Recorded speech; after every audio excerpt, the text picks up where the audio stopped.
دعای ما شما چرا قبول نمیشه؟ چرا قبول نمیشه؟ به خاطر اینکه که اول دمی شهر میریم بیار یک سیجی. خب و سیجی چه قسم سیجی هست؟ وقتی که از اون نفر هتلی پرسا میگیم برش میگیم یگان داره خوب مرد که کلاگه که سفید داره ریشه شام ماشاءالله خوب ریشام داره لکن در غضب الله گرفتار است. چی میگن؟ این رو ما خود ما حلال کردیم بیخی حلال که بگیست بخورین استاد دقیقاً.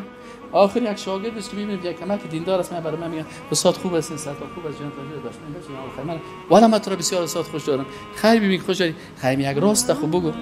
چی بگم؟ همین مرغی که سیجی است همین چطور است؟ استاد یخ زدگی است، از برازیل آمده، از برازیل که پرسان کردم برازیل جان همین مرغا را که میکشی چطور است؟ الله اکبر میگین. او گفت وات از نمین گفت الله اکبر. الله اکبر چی است که ما بگوییم؟ او کافر است، او کافر است. او میگه برو بابا یک روده خر و گوسفند و روده شتر و روده خوک براتون به نام ساندویچ ساسیچ روان کردیم خوردیم که 100 سال دعا کنیم قبول نمیشه. چون رسول الله چی گفته؟ عطب مطعمک.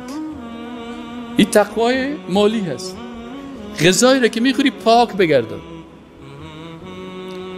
برش میگه که او برادر جان تو خب بسیار با تقوا هستی، نخوی گوشت مرغ چیز است، بیا استاد حال خامده گمش کو، حال خاوردن دیگه میره بخوریم باز دیگه دفعه.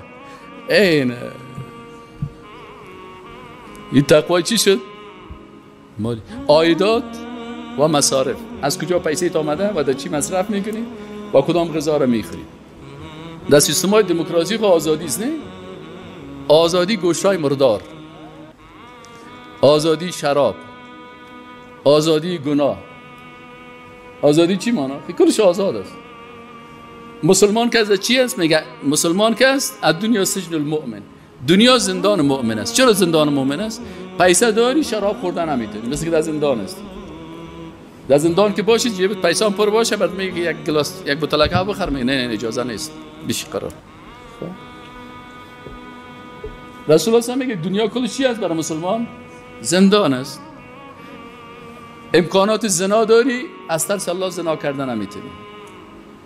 امکانات سرقت برات پیدا میشه اونجا خوب سرقت هم میه، خوب مفت میه پیشت، والا ما گرفتن نمیتونی. مال حرام برات میگرفتن. یعنی می تقوا هست، یعنی می تقوا هست.